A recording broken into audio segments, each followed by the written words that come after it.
Just got the thumbs up. Thank you very much for that, and welcome back to the 4th Energy Resources Forum here in Lausanne. It's the 4th edition, and this edition focuses on things that sort of seem like an elephant, immovable, but yet each and every one of us can contribute if we really want to. And that's sometimes so hard. And especially when it comes to food, and that's what we're going to speak about now, it's really hard to get rid of habits. Let me just join you in the audience. You'll be on stage just now, Dominique, but I'll ask you anyways.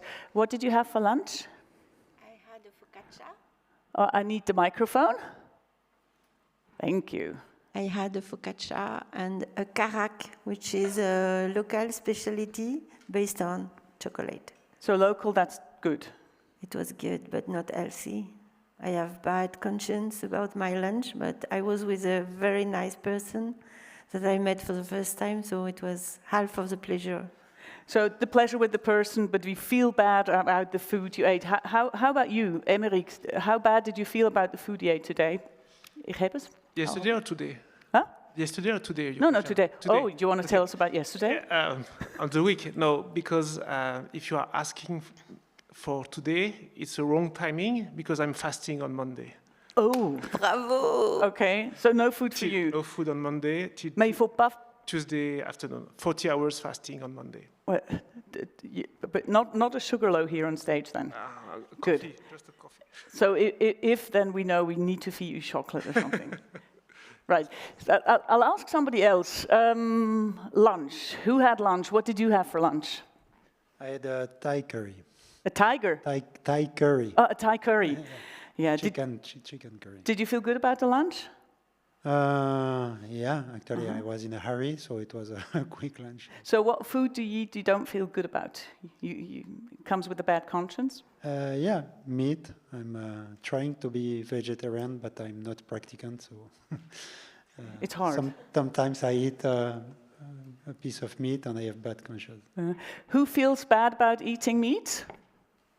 Yeah, who eats meat? Yeah? So, I mean, there are a bunch of facts that we feel bad about. The question is it right to feel bad about it? Are those facts real facts? Is it actually true that all of us should eat no meat or a lot less meat?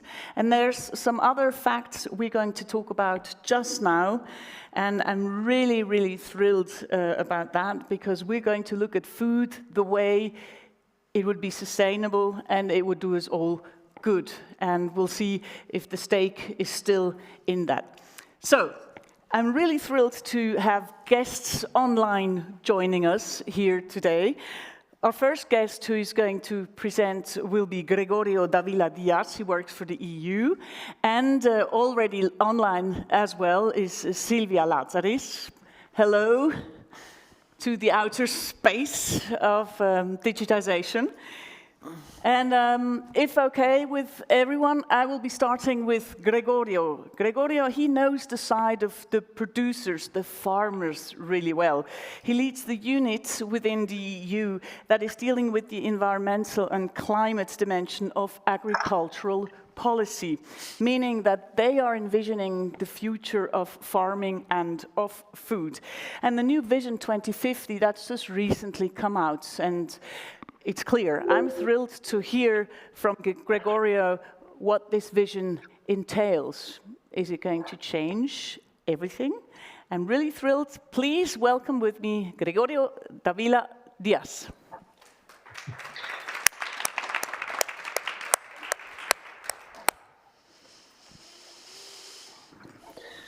Thank you very much. I hope that you see the screen. Yeah, I think it's, there you go.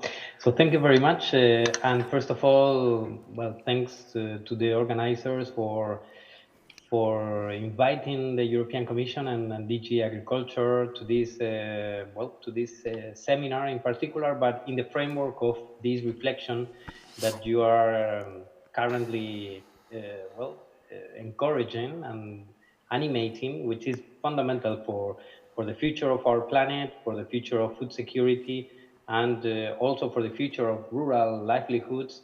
So the fundamental question of how the agri-food system should look like in the future, what type of actions are more on the demand side, on the consumption, what type of actions are more on the production and on the processing and on the value chain. So all these questions are very important, and we know from experience that it's very difficult to strike the right balance. So where you put the focus, it is well quite subjective, and we all know that this sector is quite sensitive for many reasons, because many people live on the farming systems, but also because, well, they build on the land, they rely on the natural resources, and they are most impacted by the extreme weather conditions. So it is difficult to come up with something that satisfies all the different perspectives and angles. And this is why the European Commission just published, I think, 3 weeks ago, or even 1 month ago already, a new vision for the future of agriculture and food. This is where, well, we think that we should go in the next years or decades, and there are many steps in between that we have to go through. So this is just as a reflection that we hope that can also contribute to reflections that are currently ongoing in different places in the world, but in particular in Europe, because this is where we actually implement our common agricultural policy. So what I have in mind today is just to share with you what are the main lines that this vision has included, and that will normally set the grounds for the upcoming common agricultural policy that will kick in 2028 until 2034. So for those of you who are familiar with the policy making in Brussels, so we would expect normally a budget for the next 7 years coming in July, more or less. And at that moment, also the proposal for the new common agricultural policy should be adopted, so that the co-legislators, so that means the European Parliament and the Council, can start discussing to come up with something that can be agreeable to both co-legislators. So this is why things have to start quite in advance. So this is just the first step of a vision that will inspire the proposal for the next CAP, but it's pretty much for the co-legislators finally to decide how it actually looks like in the future.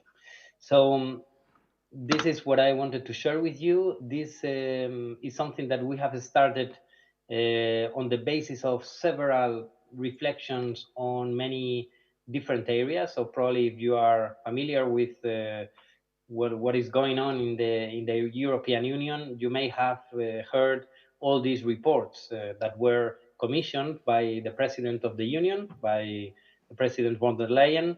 So there was a report on markets and a global dimension. This is the LETA report. There was another one on the preparedness and defense, which was this NISTRO report, the Draghi report on competitiveness, and a specific one on the strategic dialogue on the future of EU agriculture. So this was a quite bottom-up approach with all the relevant stakeholders in the value chain, from producers to consumers, from farm to fork.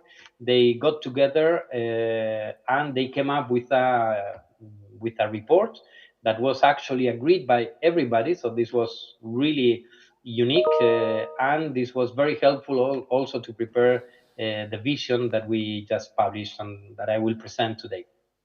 So with all these different strands, so competitiveness, preparedness, global situation, and of course a focus on agriculture, well, the Commission is expected to deliver on many different priorities and fronts. Agriculture is, of course, also related to security, especially lately, with also this trade war that we see coming. So how good we are in autonomy, how good we are in self-sufficiency, how good or how prepared are we to provide food security to our citizens. So this is a fundamental question, and we saw it also with the Ukrainian war of aggression, but also with the pandemics, that these value chains are very sensitive, and that we need to really make sure that we can bring food to everybody's table on time and in sufficient quantity and with affordable prices. So this is actually the main objective currently, and this is why we need to look also not only to the sector, but also to the global situation as we currently know it, which is quite uncertain. And everybody is really struggling to find the correct solutions and the correct mix of policy options that we have on the table. So this is a bit the general context, but then the vision as such, it builds on some key principles. So, well, first of all, it's a roadmap for actions. There are many actions that are already announced in this vision. We have really privileged the way of working as a bottom up. So on the basis of the dialogue with the stakeholders, and in the agricultural sector, you need to talk with the producers, but you need to talk also to the NGOs, to the environmental organizations, to the consumers. You need to talk with the food industry, with the processors. You need to talk with the financial institutions. So there are many stakeholders involved, and they all must be participating in this process and bringing up solutions. So this is another principle that we enshrined in the vision. The other principle is that we have to respect the three dimensions of sustainability. So there are some people that they just look at the environmental and climate dimension when they refer to the sustainability, but we cannot forget that there are three dimensions. So the economic viability of the farms and producers is the key, because otherwise they will never be sustainable in terms of environment. But also the social dimension of the policy is very important. So not only what the society is asking the producers to go for, so reduction of pesticides, more animal welfare, less antibiotics, and so on, but also the consumer side related to the healthy diets, the consumer side also related to the food waste. So there are many aspects that the demand side has to offer in order to be sustainable. So this is why the social part, also the rights of the workers, the rights of the migrants that are working in agriculture, that needs to be factored in. It's very important if we really want a sustainable sector. Of course, the strategic role of agriculture as a provider of food. So in order to ensure food security, in order to ensure that we can feed not only Europe, but we can also contribute to feeding the world. Let's not forget that every year there is a population that increases the size of Germany. So how we're going to feed the world in the future, with what resources, what are our boundaries, how we are going to be more efficient, producing more with less. So this type of reflections have to also be factored in. It has to be preserved across the continent, so no one has to be left behind. And of course, these territorial approaches. So we would probably go for more subsidiarity.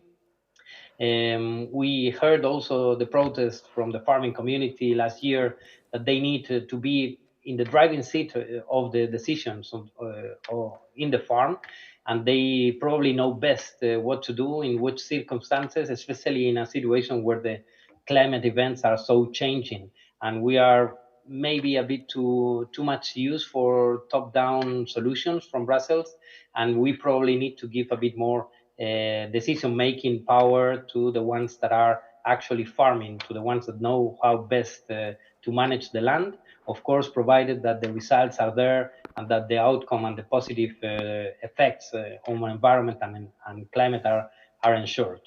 So these are the key principles for the future of the agricultural sector in Europe. There are 4 priority areas. So first, attractiveness. So we have to be loyal also to the treaty of the European Union that says that we have to ensure the standard living and income of the farmers. Currently, this is not the case. They have 60% below average income compared to other sectors of the economy. So this is why the sector is not attractive. This is why There is no generational renewal. Sector is very aged. The average age of the sector is 56 years old. So we have to change that. We have to make the sector and the activity more attractive. We have to make the sector also more competitive and resilient to global challenges. So we have to ensure that also they get a fair price, also that they are resilient to crisis, they are resilient to extreme weather events and to climate change. So that's the second priority area. The third one is the sustainability. So we have to future-proof the agri-food sector within the planetary boundaries and working hand in hand with nature. And the fourth priority area is the fairness. So valuing the food, fostering fair living and working conditions in vibrant rural areas. So these are the four priority areas, and there is an enabling condition, which is research, innovation, knowledge, and skills. So that needs to be put in place if we want to achieve the rest of the objectives. So just with a bit of focus on each of these priority areas. So we have income support, as I was mentioning, and we decided to announce for the future that the income support should go rather to the farmers who need it most. What does this mean? So to those that are actually most in need of public support, of income support, so that their activity would not be viable without public support. So this is where we want to focus the taxpayers' money, and still is to be decided who are, in practical terms, these farmers that would be privileged or would be prioritized in the next CAP. Then we need to help farmers to run a better return from the market. So what I was saying before, a better price for the producers, new sources of income, and this is where many people are investing a lot of time. So carbon farming, carbon credits, nature credits, bioeconomy strategy, so sources of diversification from the farming sector that would also help farmers to get a better income, and at the same time to work more focused on nature, public services, properly reward ecosystem services. We want to go more to incentives, so more supporting the transition to more sustainable farming practices rather than the stick. And then we want a simplified conditionality, so a level of conditions in order to receive income support that it's manageable for the farmers. Then we need a competitive and resilient sector. So there is a different global competition now, and we need to reduce the critical dependencies. We saw how much heartening could be to be so much dependent on energy and fertilizers during this latest situation in Ukraine. So we need to reduce our dependency with the proteins. We need to reduce dependency on fertilizers, on several inputs, and that would require a transformation of the sector. The farmers have to be at the forefront of climate change risks and impacts. They have to be prepared and they have to mitigate, but also to get adapted. So we need to improve also the tools for risk and crisis management to enhance the preparedness in case of crisis. We are now about to face an important crisis due to the war, with the trade war and the tariffs and we need the farmers also to get ready for this type of situations that can be because of climate events or shocks in the markets. So strategies to adapt to these situations are fundamental. Then we need to go for a policy that it's simpler, because we listen many complaints of farmers that they waste a lot of time in bureaucracy and paperwork. And of course, we need to get ready for a different work stream on livestock, what to do with the livestock sector. And this is pretty much related to the question from the moderator before, consumption of meat, what type of livestock, what type of intensive systems we need. So this is all also to be reflected. On environment, and I'm almost done. So on environment, we need to respect the soil, the clean water and the air, and to protect biodiversity, while we stay with the climate objectives to become a continent neutral in carbon by 2050. So in order to do that, we need to make sure that the current regulation is well implemented on these areas. We have proposed something which is fairly new, which is this on-farm sustainability compass. So we would like to give farmers the information on how they are performing in terms of environment compared to their peers. So in the same sector, in the same region, how they are dealing with biodiversity, with water, with soil, with climate mitigation, so that we help them also to steer in a more sustainable way the farming production. And then we are about to adopt a new water resilience strategy for Europe that would also have a focus on this important and scarce natural resource, which is water, which is very much linked to climate change. So this is in terms of environment and climate. And of course, as I mentioned, we need to have in place all these enabling conditions related to digital tools, to precision farming, to drones, to all the technologies that are out there and that we can use much more and more efficiently in order to reduce our footprint. We need to use knowledge, research, and innovation. There are many areas that we still don't have the good tools to achieve environmental benefits while preserving the viability and the yields of the farms. And of course, we have to create this enabling condition related to advice so that the farmers are not left alone, that they receive the necessary support when they engage in these transition pathways. So this is basically what we have in mind when we adopted the vision, and we hope that we can continue with the help of the stakeholders and the relevant research and think tanks to put this forward and to do a proposal that is fit for the next 10 years. So thank you very much. I would be happy to get any question or comment. Thank you. Thank you so much, Gregorio. Let me ask you one short question, and please, one short answer on your side. That thing with the social dimension, yeah? How far could it actually contradict other dimensions that are needed? I was told this vision has become less ambitious than it was before, and if we want to reach net zero, it doesn't really do what Paris, you know.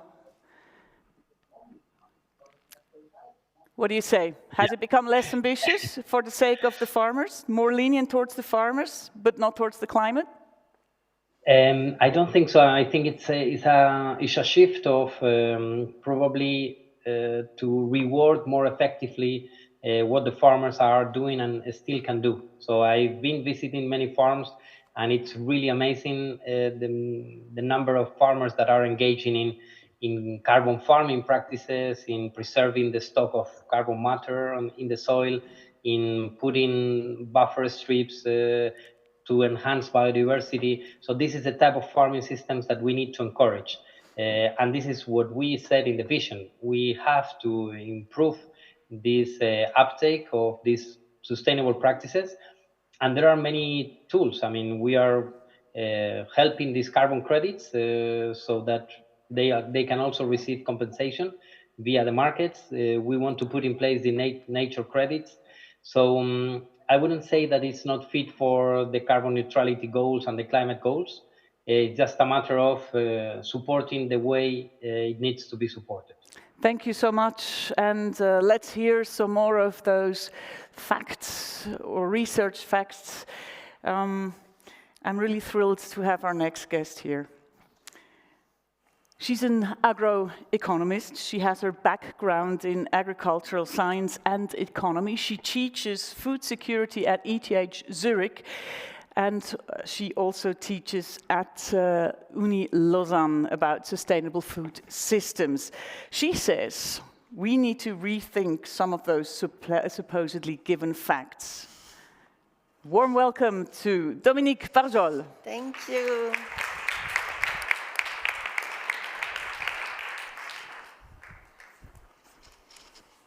So first I want to thank the students that organized this event to inviting me to share a bit about research that we are doing every day with the students at ETH Zurich and not at EPFL. That's a pity. So, and at University of Lausanne, for sure, it's good. Yeah, so I have put some figures to start, and the title is What the Future? Just to remain grounded in what we have on the table, what to eat, how to eat, omnivore, vegetarian, vegetarian, I don't know, in vegan, I think. As well, people that engage in regenerative agriculture today, like Bastien Sachet, is a few kilometers far from here. And Julia Steinberger, our professor in University of Lausanne, who is really very involved in overcoming the overuse of resources, and these are the planet boundaries and how much we exceed the planet boundaries regarding this in Switzerland. Next, please. I am in, okay, thank you. So I will talk about the facts and the needs and the roadmap towards healthy food systems. And first, starting with some facts that everybody knows around the table, but is maybe good to recall. The first is the demographic and the urbanization linked as well with this junk food context in the urban context. So it is just to say that our health is depending from food, and that food that is eaten in the cities, and especially in the big cities, not Lausanne, but maybe metropoles, is really turning to a point where people are no more healthy. I will show you later, because of these foods that do not cover the nutritional needs, but more the calorie needs. So urbanization is a trend that we have to cope with when rethinking our food systems.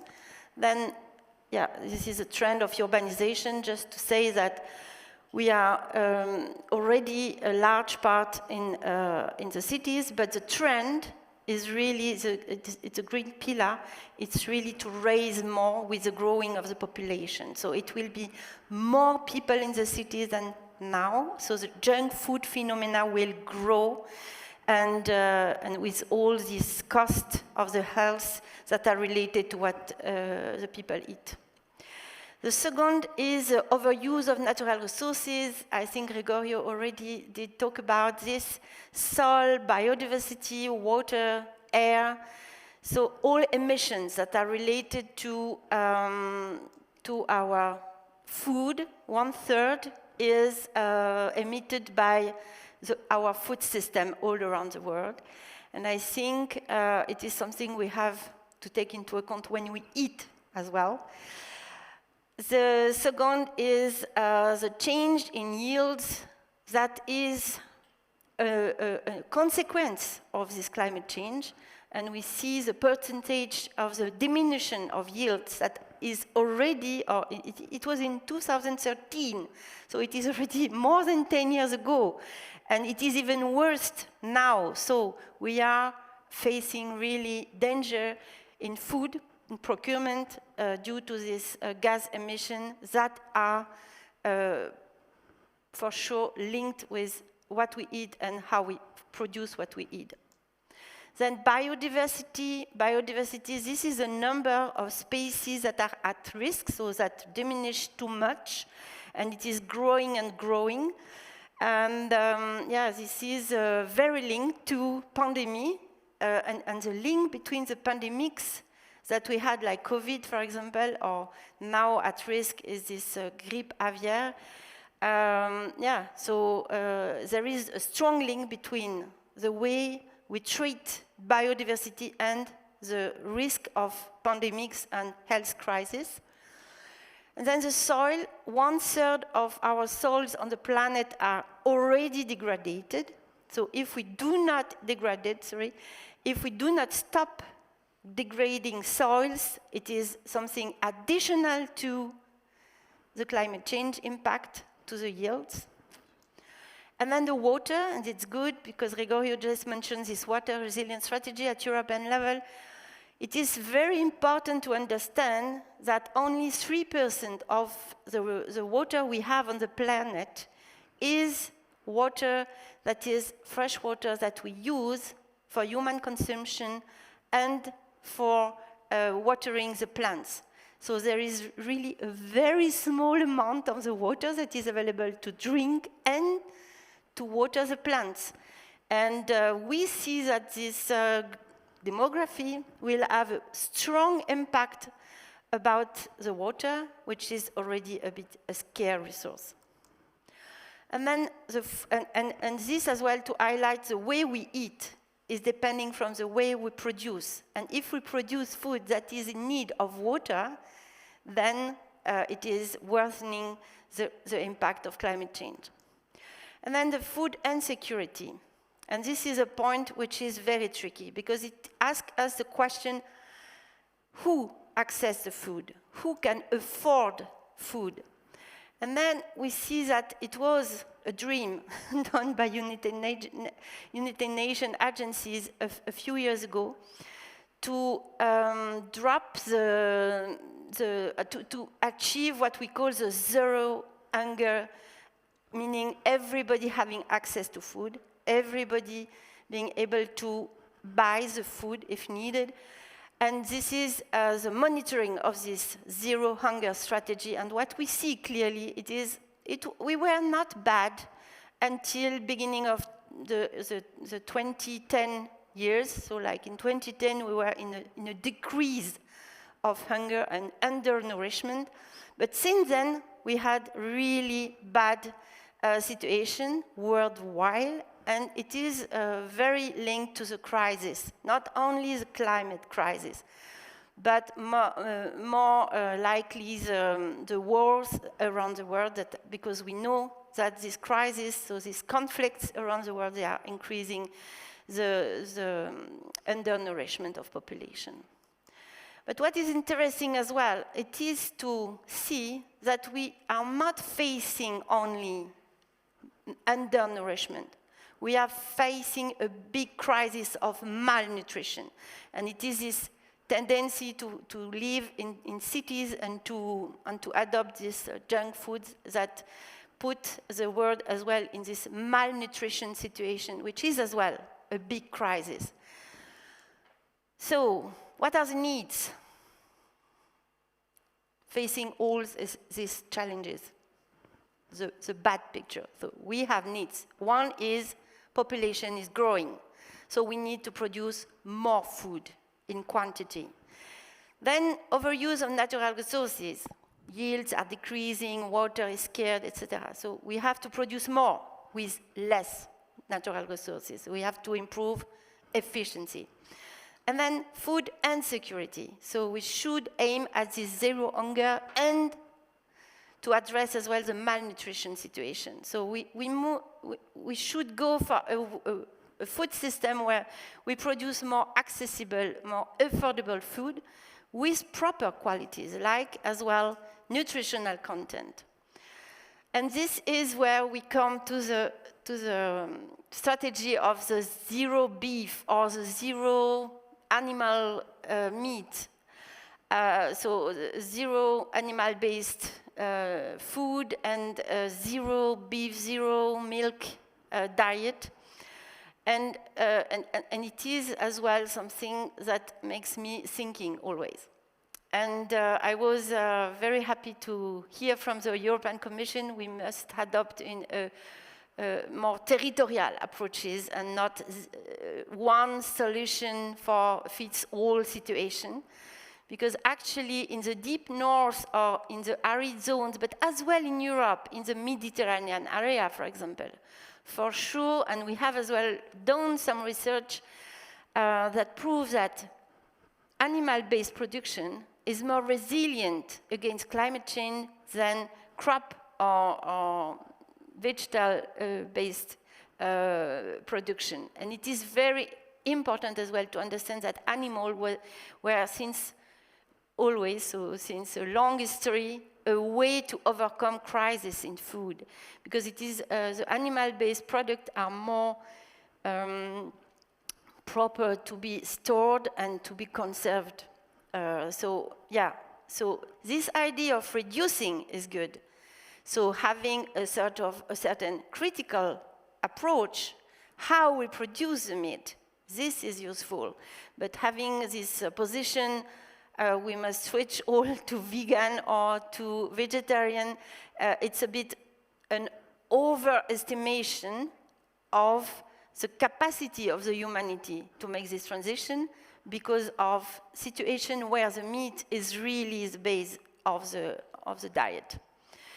Then how to avoid political divide. This is as well something I want to place here, because for sure we want to produce more with less resources, being more nutritional. But at the same time, I see in the conversations that we are creating divided between farmers and the citizens, and between meat producers and producers that want to eliminate the animal-based production. So we are creating solutions that are not solutions, because in the reality, it provokes a real political tension that is very difficult to manage. As well in Switzerland, which is a very small country, we have seen this political divide between rural and urban growing the last year. So, and it is something we have to take into account as well when thinking about the future. So, and then we have this, for sure, this horrible, I have a big picture here in the facts at the beginning. I have put that because I have a student, she was there, and it was really, you know, this picture at the very top right, it is this animal feedlot. It is in South America. It is enormous number of cows in lots. And that is a bit what we want really to, you know, to put into discussion at the global level, not on, because in Switzerland we do not have the feedlots, but we are very linked to the system in Argentina or in Brazil or in South America, or in North America as well, they have such feedlots. So we have really to think how to contribute to reduce the incentives, so the economic incentives that make farmers developing such way of producing. And it is really at this global level that it is to be think. So now the roadmap, what we do with our students is to convince them to buy local and to engage in community-based dialogues. It is the Archipel in Sion, in Valais. It's a small association which is really developing bottom-up and from the perspective of the citizen engagement, solutions that are applicable at the place, so in Valais itself. And this is in Neuchâtel, épicerie participative, so participatory shopping, where they do produce themselves as well in a community-based farming activity. Partly what they sell in the shop. So I have the impression that at FAO, at least we work together to promote the agroecology as a way to rethink the food system from farm to table with the aim of achieving sustainability. So it is something that is very based on culture and food traditions, that is really taking into account this territorial approach as well, and that mix a certain number of values. It is not a regulation, it is not conditions put in like, do I fulfill the condition to be organic? It is more principles that are applied at the farm level, but as well at the value chain level, as well for the consumers, between synergies, recycling, efficiency, resilience, human social values, and this co-creation and sharing of knowledge as well, put into evidence by Gregorio at the end of the presentation. calling for more diversity to be more resilient. We need more diversity, not monocropping, but multiple crops, for example, or a mix between animal-based production and crop production in a circular and solidarity economy with responsible governance. And the objective is really to have something which is accessible, affordable, with proper nutritional quality. And the work is as well to be initiated by the cities themselves. And more work should be done from the city perspective.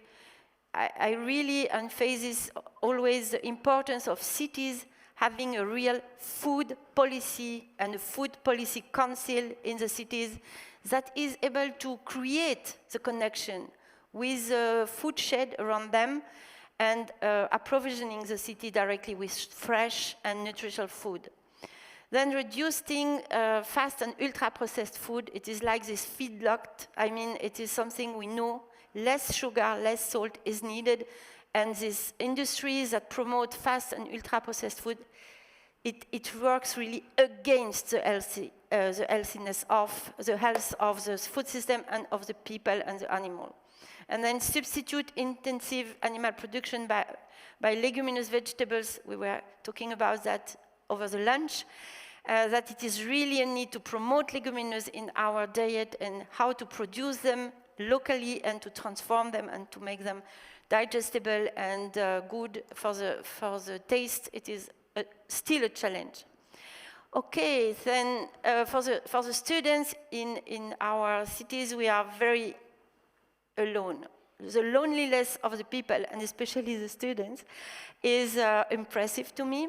So I think we really have to push for more collective action. That's why I thank the promoters of this initiative to organize events like we can share our views, to think holistically, like in a food system perspective, which is not easy, and then to make the farmers and the food producers having a real chance to shift to practices that really reduce the damages to health and nature. And this is not easy. And that's why we promote these agroecology principles as a pathway for all, and not only like the small path to organic production, for example. Thank you very much. Thank you so much.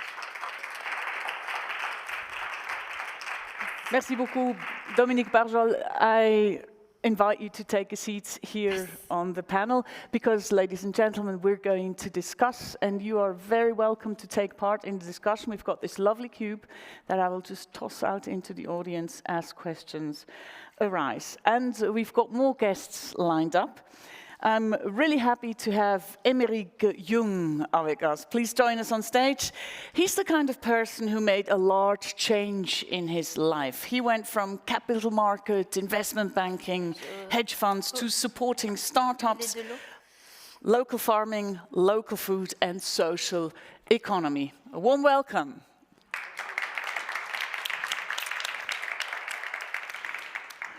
And before we add Silvia, let me just ask you, Aymeric, what happened to you that you made this big change from big money to food? I think a lot of what we just discussed now with Gregorio and Dominique, it was, I would say, almost 20 years ago in 2007. For those who can remember, after 2006 oil crisis and before 2008 financial crisis, we had a challenge, and it was a food crisis in 2007. And at this time, I was working on capital markets in London, investment banking, actually providing solutions for investors. And at this time, the focus was about making money, of course, and how to make money with just a very simple paradigm, which is feeding with food a population growing to 9 billion or 11 billion by the end of the century. So a basic answer for investors: we will buy land, we will produce, and we will sell food. But at this time, my understanding was that this solution could be a current solution for 5 to 10 years, and actually perhaps more because we are still in this paradigm, but not when we are 9 billions or 10 billions, because in this case, your priority is quantity over quality, and it's an oil food instead of having a soil food. So it was exactly the case, in my understanding, not by ideology, not by, I would say, anything at this time, but it changed. Really, what are the solutions? And the solutions that capital markets and investors were supporting at these times, according to me, were not the right solutions. And on this 15 years path or journey, I met a lot of people, I made a lot of investment, philanthropy, and then in private equity to bring to you solutions. But today is very challenging, and we will have time to discuss this. Merci beaucoup. Thank you so much. And I would also like to introduce Silvia Lazzaris. She's from the Oxford Climate Journalism Network. She's a freelance multimedia journalist, Italian, works within Italy, but also internationally. She's the author of several documentaries on the food crisis and on climate change. And Silvia, you brought us a trailer of your latest movie. It's called Farming Redefined on Regenerative Agriculture. Yes, I did send the trailer, so maybe what we can do is I can ask to play the trailer now, and then I'll just add a few more sentences. Thanks.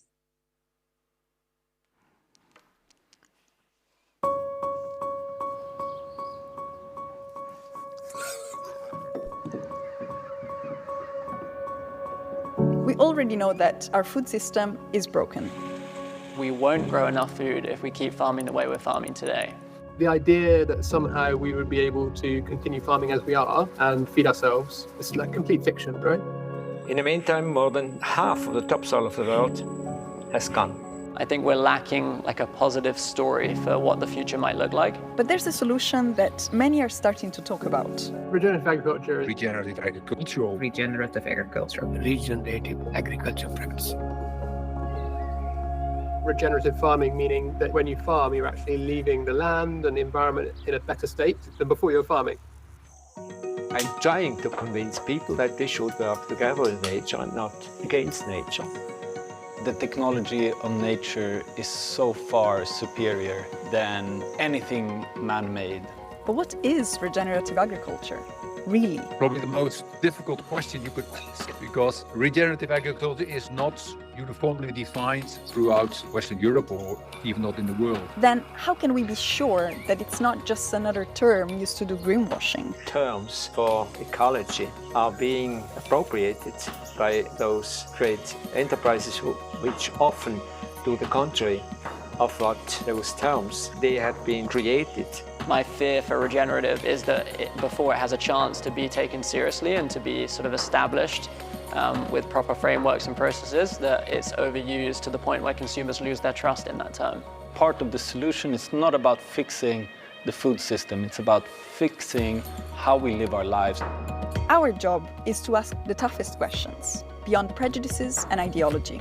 For over a year, we've been traveling the world and speaking with dozens of the most respected experts on the topic. Academics, farmers, policymakers, and those who have dedicated their lives to this cause. The goal is to understand if and how this solution is really viable. Because we don't have many shots at solving these issues. So we better get it right.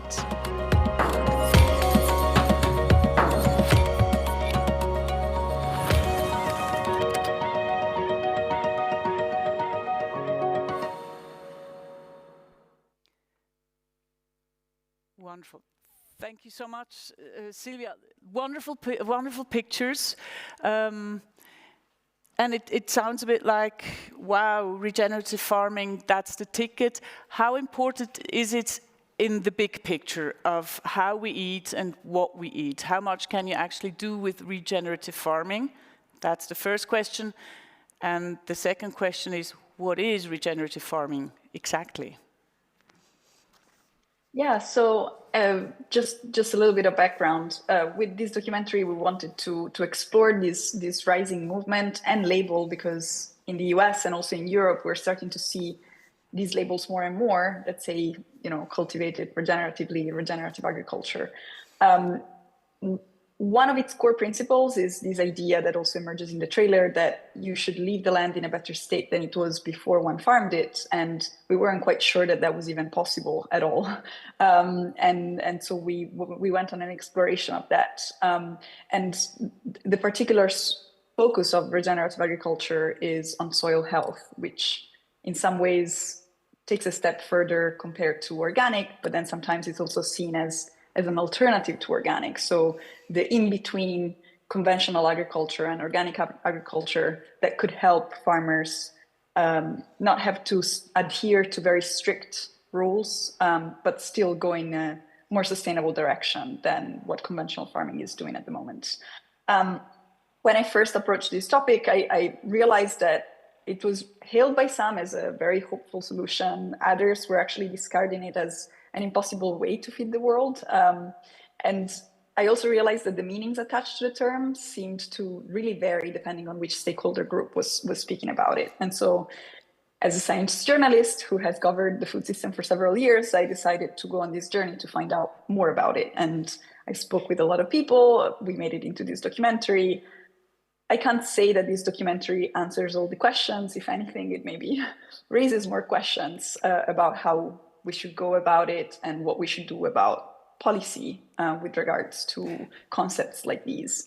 But the goal was to understand whether and if and how it could deliver on its promises. And it's actually very good to see the idea of territorial approaches and no one size fits all from Gregorio's presentation, because if anything, I think that this is one of the key messages of the regenerative movement, that each piece of land and those who farm that land have their unique needs. And our current one-size-fits-all approach of conventional agriculture from the past century is imperfect because it doesn't allow to address that. And of course, it leads to the pesticide treadmill and the increasing water needs and decreasing soil quality, et cetera, et cetera. So maybe to change that, we will need a new revolution that doesn't just involve agricultural practices, but also how we distribute and how we consume food too.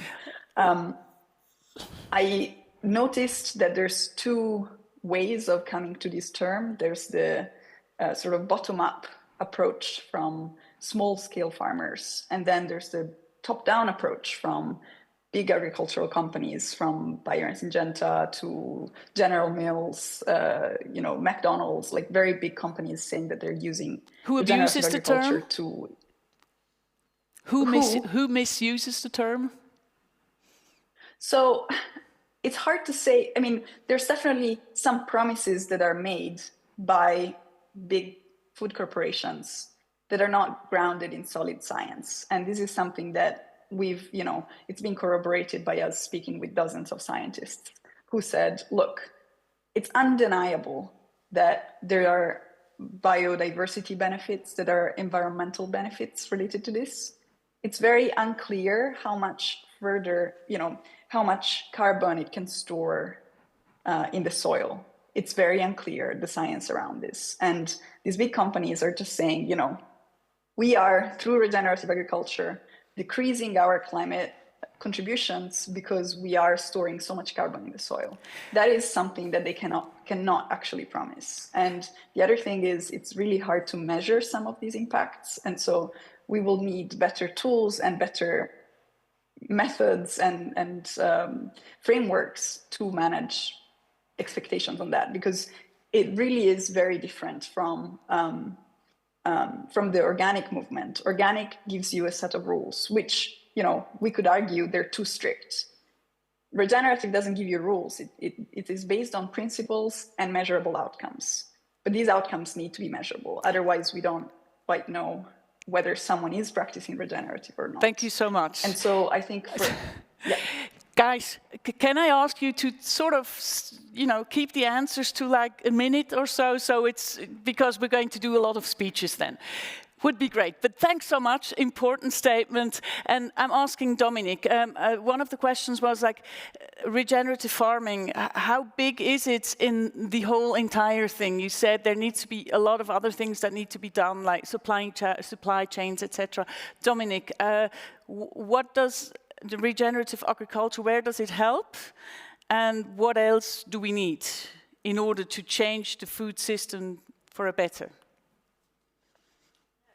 Good question, and I think what we need is really the willingness of the farmers to change something on their farm. It's not depending on what they knew. It is not depending on what they can. It's more depending on what they decide. And for the moment, I do not see real large political support among the farmers themselves to really change something radically. So I see all these initiatives like organic farming, like regenerative agriculture, like as well as the agroecology movement. It is a lot of people thinking, but it is not large scale. For the moment, large scale is more 80% of rural population in the global south. They produce themselves what they eat mostly, and it is not affecting the natural resources so much. They are very, very context dependent, and they do not trade so much what they produce to eat. They trade cocoa, they trade coffee, they trade palm oil, but not the commodities we use in the north, but in the south, they produce what they eat. And in the north, we have this very big, intensive food system that is mainstreamed by very large companies, as Silvia just highlighted, like, so big companies, I will give no name. But these drivers, this drives really the food system for the moment, because it has the big volumes. And what is produced with organic it is only small percentages. So you said, on the one hand, you say policy, and on the other hand, I hear big companies, money, that's what makes the world go round. Yeah. Aymeric, you changed from the big to the small. I mean, can you still move stuff, being with the small guys? No, it's not working. After 15 years on the field, financing regenerative economy, regenerative farming, of course, organic food producers, local food system, I can tell you, unfortunately, it's not working. We were very optimistic after 2007 till 2015, plus after Paris Agreement, 2015 to 2022, a huge trend with people from rich countries ready to change their food habits to move to more organic food and healthy food. But in 2022, something changed with the Ukraine war, and most of the consumers went back to cheap food because life is more expensive, because there is inflation, and there is this runaway to cheap food. You just gave an example about Lausanne and the EPFL. I was able to finance this before, not anymore, because it's not working. The consumers left. During the COVID, all the farmers opening stores at the farm in Switzerland. Now nobody anymore is going to this farm. So we have to change something. Unfortunately, after 2022, rich people put priorities to leisure, to holidays, than food. Food budget became the variable you adjust in your life. But when you know that for most of the rich countries' people, the food budget is between 8% to 14%. 3% of 8%, it's not a lot, but nobody is ready to spend this money, or I would say this 3 Swiss francs a day you could spend as a consumer to local and healthy food, and it will be a big change. Can I give a very quick calculation? 3 Swiss francs. Go ahead. So just I'm gonna let Silvia have another word then too. Okay. Okay. Go ahead. No, it's okay. I give the calculation. 25 Swiss francs a week on 1/3 of the Swiss people on their food budget for local food and healthy food. Let's say you just introduce healthy meal once a week or twice a week. It's annually 4 billion. 4 billion, it's already the size of the organic market, which is just 10% of our food market in Switzerland. And 4 billion, it's more than what in the federal budget for food and farming is 3 billion. So just this bottom-up effort will change a lot in Switzerland, and just imagine that you do the same for the 450 million consumers in Europe and the 340 million consumers in US. It's thousands of billions, and that makes a large difference. So a small spending from everybody can make the difference we need. It could, and I think it will, but it takes time. My question maybe to Gregorio on that note is, you said the social part, not only on the producer side is important, but also on the consumer side. What does the EU do in that regard? Maybe that people, especially in cities, they eat healthier, that there is more organic. I'm not even sure. I mean, is there like a regulation for what should be organic? Yeah, so yeah, organic is a very good example. So we have a EU level target of 25% of the agricultural land under organic, but we are currently at 12% on EU average. We have countries like Austria with 22, so very well advanced, and some other countries with very little, like 7% or even less. So we have to make this effort. We provide the support, but what happens? Consumption get stuck. Retailers, they don't pay a price differential anymore. We see some cases where farmers are actually reconverting back to traditional, to conventional farming from organics. So what do we do? How do we boost the consumption towards these trends that we all know that they are more compatible with the future? So this is an open question. So that's why it's important to work with the value chain. This is important also to make more awareness, to use other instruments like public procurement, like the green procurement related to organics. But at some point, it's the consumer who is steering the production cycle. So indeed, this is quite important. So on that one, let me come back to the regenerative agriculture. Indeed, because organic, we have a system of labeling. Consumers, they know what they're buying, and seems to still rely on the credibility of the system. This is actually what regenerative agriculture should still build up. And I'm a complete believer on regenerative agriculture. But indeed, we need a framework, and we need to really have a definition for that. Thank you. Thank you so much. At this point, I'm turning to the audience. If you do have questions you'd like to ask our guests, please let me know, and I'm tossing the cube. Here you go. Okay, so my question is about commodity trading and what we can do to, what can we do? For example, here in Geneva, we have a lot of commodity trading firms. Right, there's Louis Dreyfus, there's a lot. And if you look at the main companies in Switzerland that are making the most money, they're all commodity trading companies. Like the amounts are billions, like a huge amount. So then my question is, what can we do here? We're here at EPFL, we're here in Lausanne, next to Geneva. We are EPFL. What can we do to change what is going on in commodity trading business? And I'm not the expert, I want to hear from the experts what you think, and please tell really what you think, just straight. Who would like to answer? Any one of the four, I guess? Yeah, I think it is very related to this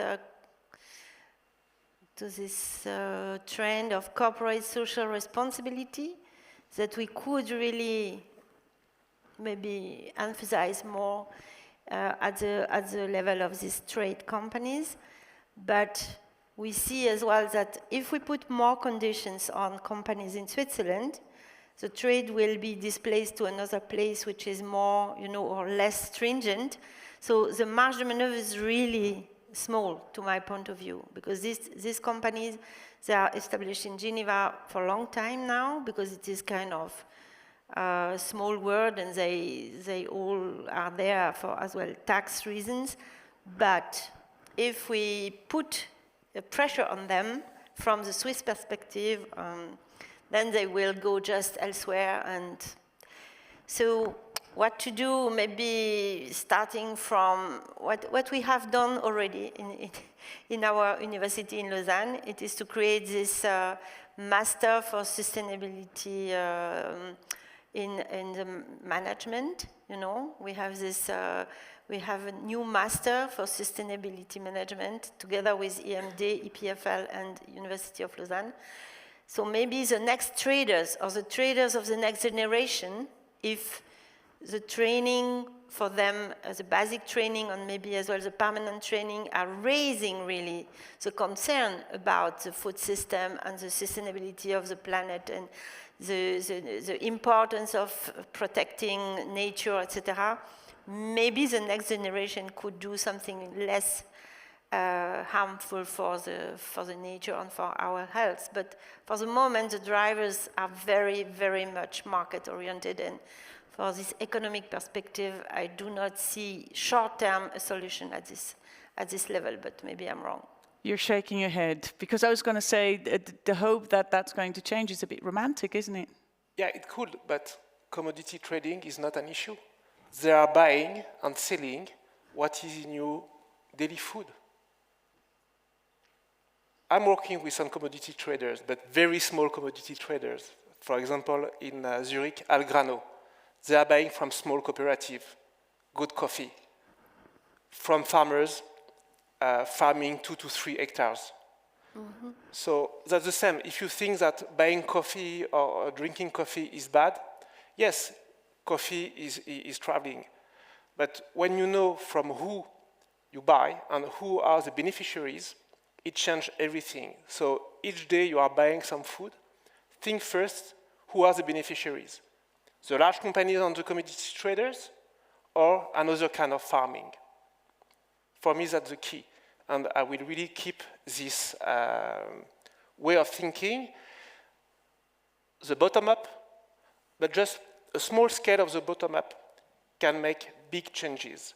Top-down, you can forget about it for years, because producers, large companies, they have everything to explain that change is not possible, because they have to feed 9 billion or 11 billion of people, and if they are not doing it, it will be too expensive.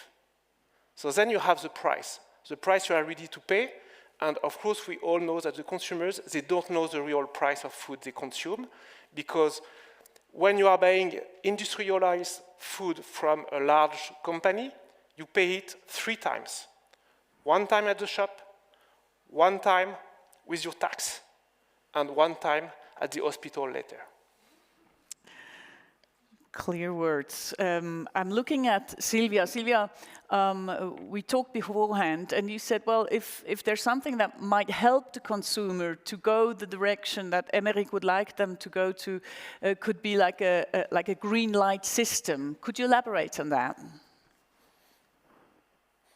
Yes, so this idea has been suggested many times, and it's been fought many times by big companies. The idea that we could have a labeling system where consumers know what is a high-impact product versus a low-impact product, and so both from a social and environmental perspective. Now, that would be ideal, because we were talking about meat recently, and there's high-impact meat producers and low-impact ones, but a consumer doesn't know how to distinguish between the two. Now, the difficulty is in the actual numbers and how we calculate them, and so many companies are actually quite skeptical that we would be able to be fair if we were to adopt a label like that. And there's emerging solutions, technology that are being brought forward in terms of how can we make sure that we don't just rely on global averages, but we actually know exactly what are the emissions and what is the impact that specifically that product has. And that's a gigantic enormous feat for any company to figure out. So I'm not sure how close we are to that politically, because there's a lot of pushback. But I think definitely transparency is something that can help both the consumer choose better, but at the same time, speaking of, speculation and commodity trading, I think there's some opaque trading practices sometimes that then create prices that are very disconnected from the actual supply, demand, and production. And so I think in general, if we had policies that pushed for more transparency as the status quo instead of as a voluntary act, we could perhaps solve many issues. Now, we all know that there's been a lot of talk about let's use blockchain, for example, to make our supply chains more transparent. Well, that is very complicated, because while blockchain as a digital coin is already a digital thing and it's up there and it's watertight with the food system, we need to still rely on the honesty and truthfulness of the actors that then input those numbers into the system. But I think more transparency required by the law is possibly going to be the way, both for the consumer side, so bottom-up approach, and the policy side, top-down. Gregorio, I think that's on you. More transparency through the law, policies. Yes, indeed. So what we are currently developing is this carbon removal certification framework methodologies. So this will help practitioners and investors to use these credits in a transparent way. So what you are actually counting, measuring, so that you receive not only the farmer, but if you are an investor, if you are in the food processor, that you know what you are buying, and that the producers are subject to similar rules of counting. So basically measuring is fundamental. We need to know what is the performance at farm level. And this, as Silvia was mentioning, is really challenging. So science is not fit for purpose yet. Technologies are evolving. So to calculate the footprint of a livestock farming, it's quite challenging. But we need to get there. We need to provide this, what we have called in the vision, this sustainability compass, so that the farmers know what is the footprint they have, and that they can also profit from positive trends, or for engaging in more beneficial, sustainable practices. So this is on the part of the performance and the monitoring. We think it's fundamental, and on that one we are trying to provide these frameworks so everybody can follow and use them. And in terms of legislation, we also have to, and the vision on this front is quite clear too. So we need to import goods that are subject to similar conditions when producing this food. And I think that we have also heard the farmers complaining that they are subject to many environmental and climate laws and requirements, but the goods that we are importing, well, we are not so demanding. So this is an unfair competition that either we compensate for, or we make sure at the border that we only consume products that are subject to similar conditions in terms of preserving the biodiversity, the natural resources, and mitigating climate change. So this is something that also is very important. And thirdly, and I will stop there, we indeed need to make sure that this social responsibility is maintained. So we have this CSRD, so this Directive for Corporate Sustainability Reporting, that has been recently amended, but this is for the big ones to report on the sustainable goals. And it's fundamental, and I know it's not a moment to be very vocal on this. There is a big part of the world that would call me woke, but we need to maintain this type of principles, this type of practices, and this is for the investors, for the stakeholders. It's not only for the traders, it's the ones that are investing on the traders, it's the portfolios that the financial institutions have, it's what they reward for, what they buy, and this is all very important that we maintain these commitments at all levels. So very good to hear that you are investing in the management of these financial and this type of companies. But you said, you used the term woke. I mean, if we look around what's happening right now in the world, it kind of seems that all those ESG goals are just going down the drain, no? Not in Europe so far until now. So We haven't really seen that there is a change of legislation or of practices. So what we notice is that still there are commitments that most of the firms are still adhering to. There's another question from Geneva. Hello? Can you hear me? Okay. You were mentioning that most likely bottom-up approaches are the ones that will be the most effective. And you mentioned several times shared responsibility and that it has to come from, like change has to come from consumers or farmers. But my question is, farmers do not have a say in the supply chain. Like it's often a global supply chain. I'm interested in how do you give value to every link in the supply chain?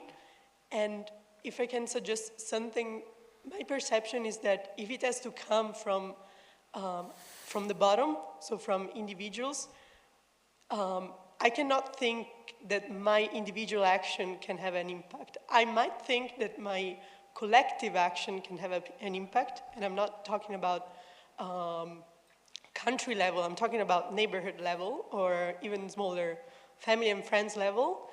With that I can believe in, but not my individual action. So could that be... Can I ask you why? Why not? I don't know, I feel like I'm such a too small drop in the ocean, but I feel that my energy is amplified when I'm amplified more than linearly, let's say, when I share my projects with other people, for example, ERF. Let me ask the audience quickly, who feels like they're too small a drop in the ocean to actually move something? Not so much. Can I have this quickly? Those gentlemen up here, they've got their arms crossed, they did not raise their hands. Tell me, what can you do? Hello, yeah. No, definitely I think I can make a change. What do you do?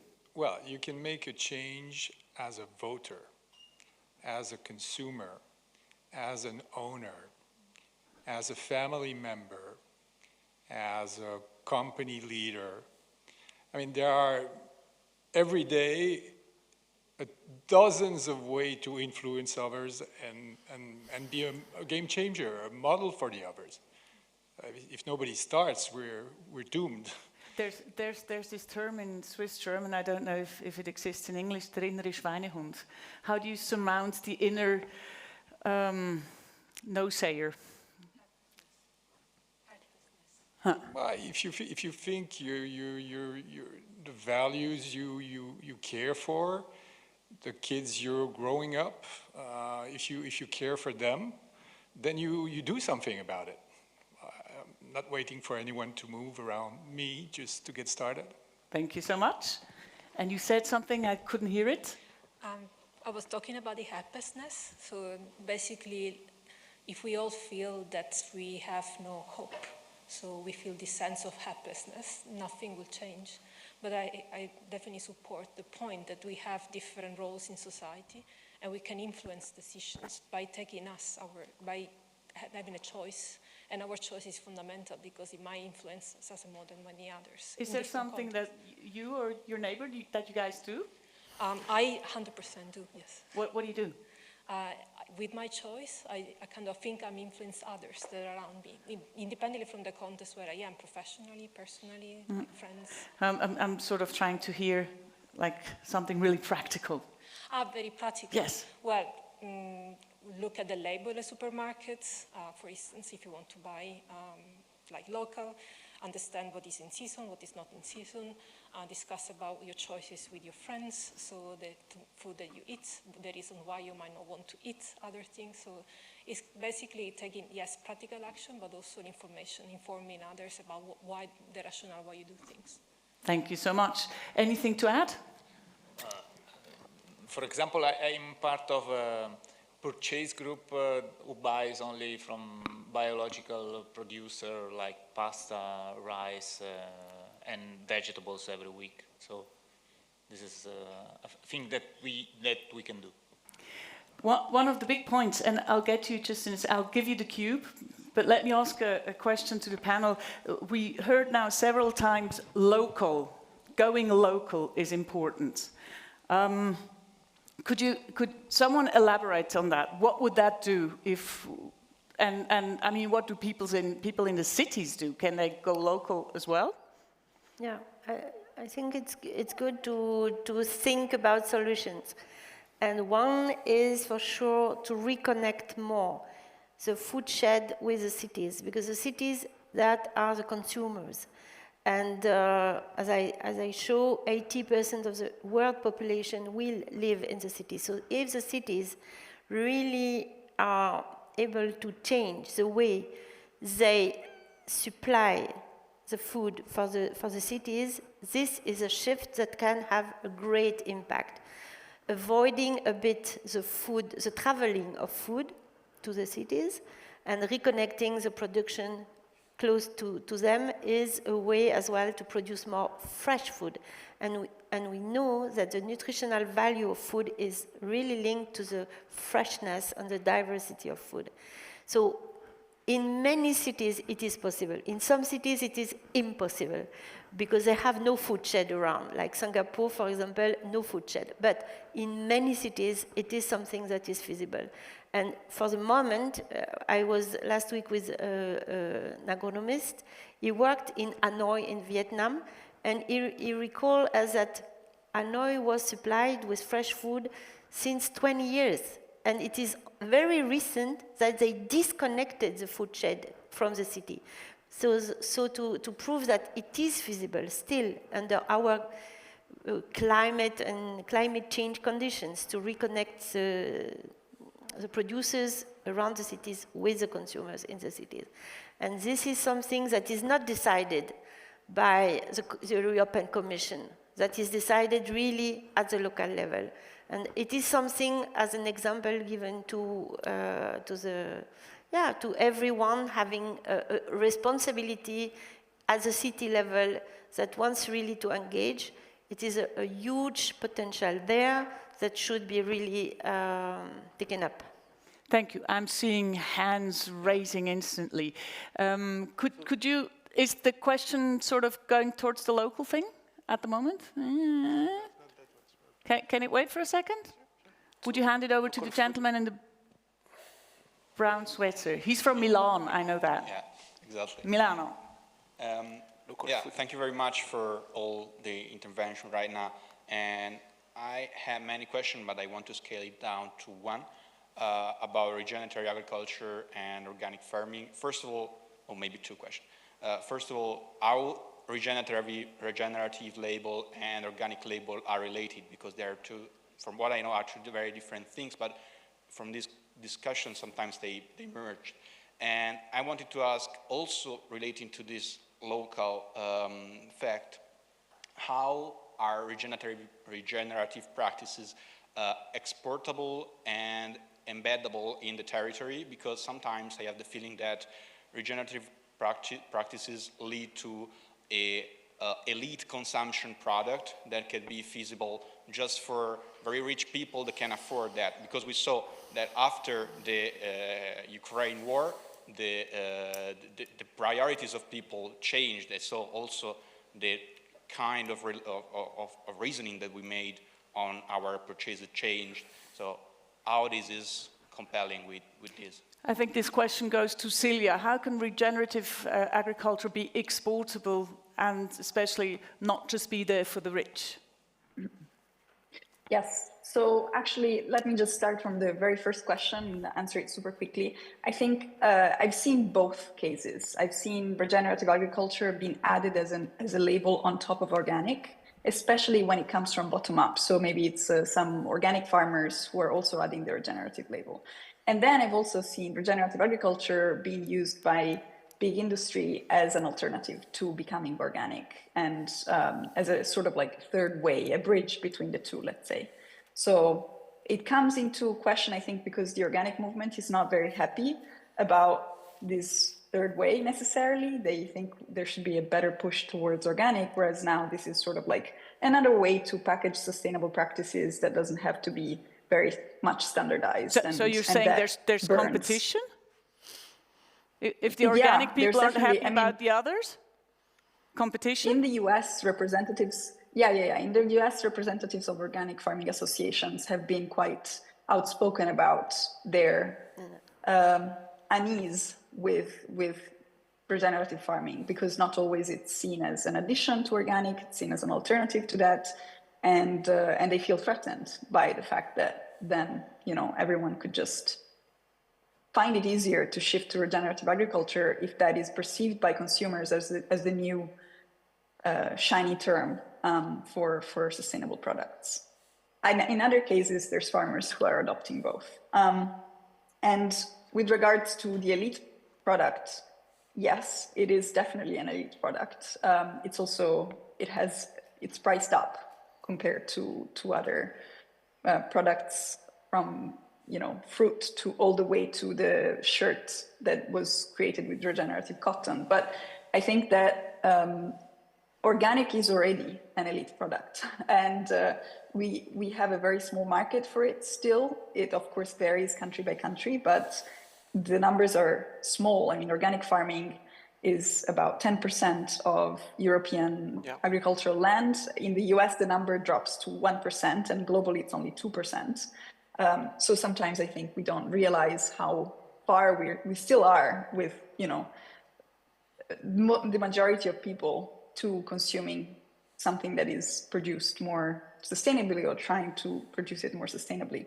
And so a lot of the people I've spoken with say regenerative agriculture can't just, you know, be a different practice. It should also be a different way of distributing products and a different way of generating consumption. So, for example, one of my interviewees claimed that the issue is also with the modern cooperative, because cooperatives are sort of established in the system of the monoculture.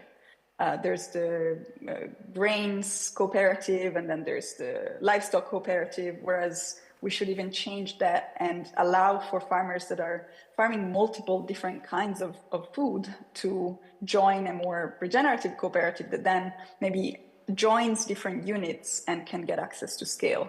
But of course, this is very much still debatable and debated. Thank you so much. Another question, and Dominique, you were going to add something to regenerative versus organic. That's not the same thing. I just wanted to address this question about regenerative agriculture. Regenerative agriculture, for me at least, it is really considering water, soil, and biodiversity. So it is something very related to crops and not that much to animal. So the crop production, the monocropping, and especially in regions where they did, or they still do, intensive monocropping, and it leads the farmers themselves to realize that they are at a limit in their yields, because they really damage the soil so much that it is a limitation to the yields, and the yields are now, as I showed on the degradation of soils, is an issue for the farmers themselves. So regenerative agriculture is a very well addressed response to that.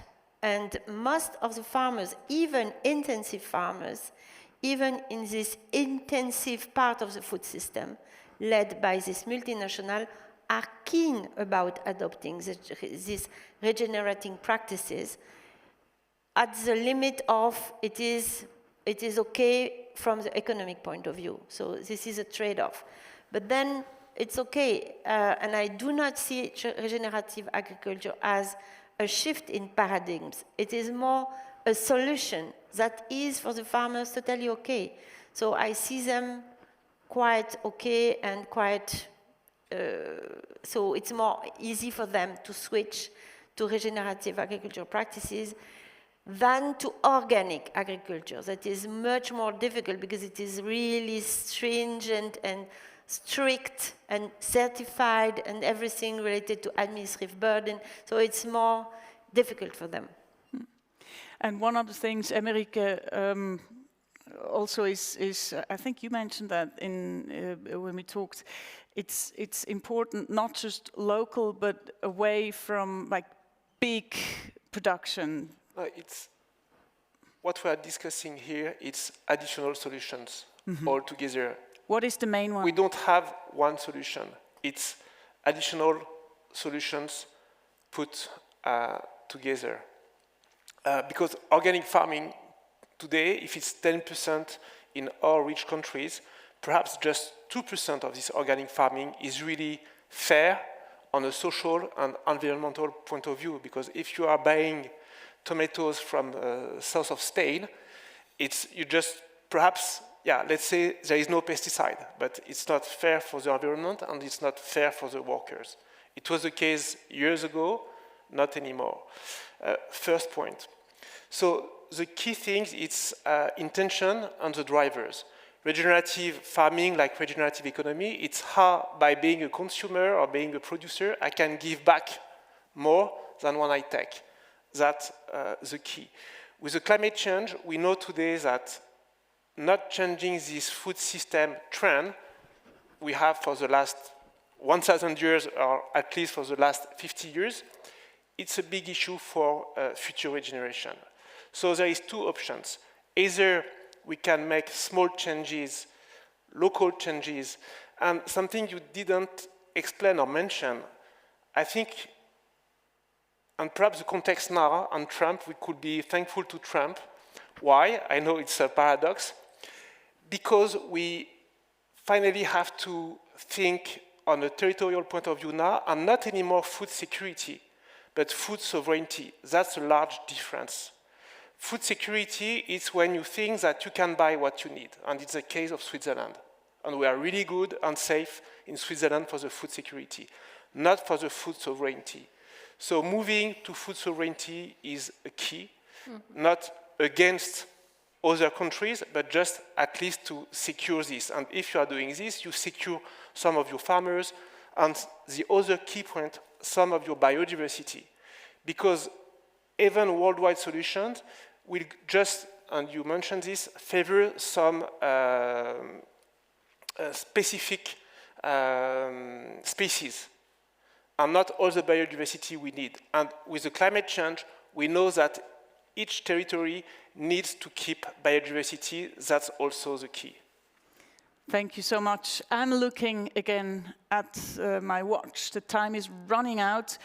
Wrap up in 5 minutes, and then we're 10 minutes too long. I think we should be able to do that. One last question.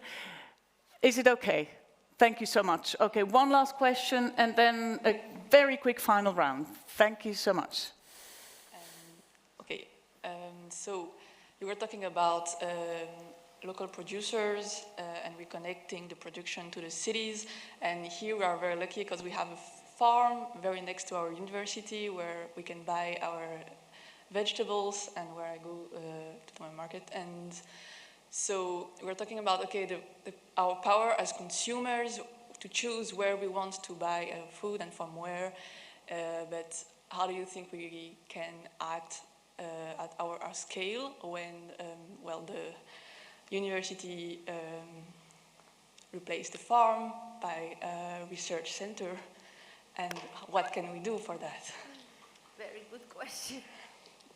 Yeah, so you talk about the Ferme de Bassange, maybe? Yes. Maybe, yes, okay. Yeah, the Ferme de Bassange was a great project for occupying the available soil at EPFL and University of Lausanne together. And it was a project that was administrated. It was an administrative process from the university and the École Polytechnique to give to a group of young farmers the land to farm for a period of time.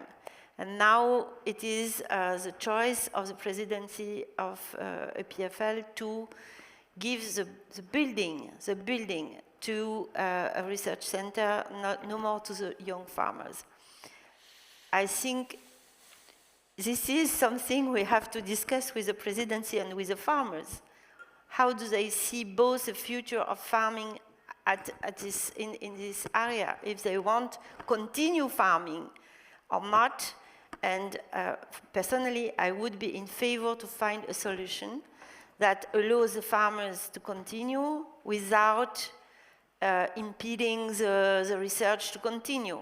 And maybe the discussion, it was my last slide, you know, the discussion and the way to find solution together, I think this is key. But not creating more divide in the discussion than necessary. Thank you so much. So, just a couple of sentences, please, from each and every one of you. We've talked about lots of things one can do. The idea is, how can you be empowered? Aymeric, you mentioned you can do a little bit of something every day. What would be cool and effective drivers to do this bottom-up thing that each and every one of us could do? What would be the takeaway you, all the panelists, are giving to the audience that they can take with and maybe change from tomorrow on? Who would like to start? I'm looking at Gregorio. Yes, thank you. So I think if I would like to pass a message, would be really related to measuring and the performance, measuring what is going on at the farm, so that we can act as a consumer accordingly, so that the consumers know what they are buying and that they are willing to eventually pay a higher price for public goods. And this is what the farmers are delivering, and these public goods need to be rewarded either by the consumers or by the public funds. Thank you. Thank you so much. Silvia? I think I'm going to refrain from giving too practical advice. I think related to the conversation we had earlier, I think definitely it's not helpful to feel that we're just one drop in the ocean. Otherwise, nothing is going to move and nothing is going to change. But at the same time, we also need to feel like nothing is fully on our shoulders. And so we can't feel burdened by changes that need to be made at multiple levels. And so not to think about just as consumers, but really think as citizens, because the food system is politics as well. And if we understand that too, then perhaps we can find that community to join, to ask for the things that we need for it to change. Thank you so much. So, like the gentleman said in the pink shirt, go and vote, for instance.